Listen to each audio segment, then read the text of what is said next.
Before I did Lighthouse Network, started a company with my husband.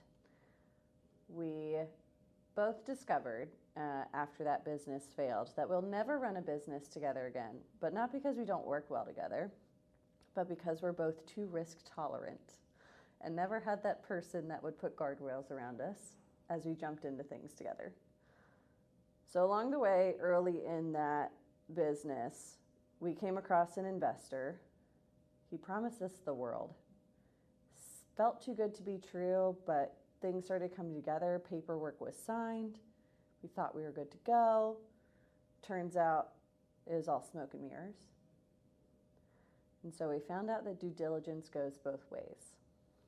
So when you get into the high growth side of startups, when people are talking about scaling and raising venture capital and whether or not you should do this and how you should engage with investors, and all of these words are being thrown at you in finance terms, one of the things to always remember is at the end of the day, it's about relationship and that it goes both ways.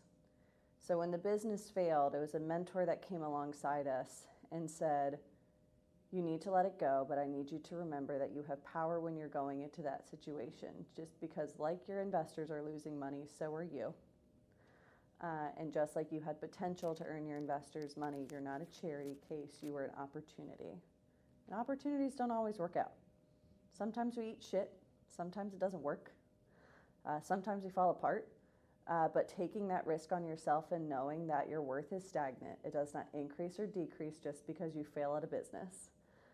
And so what does it look like when we look at our relationships, when we look at our partners, when we look at the people that we want to work with, and really think about how do I have relationship and connection with this person and understand that we both have power in a conversation, and that due diligence goes both ways. You got to vet your investors, you got to vet your funders just as much as they vet you.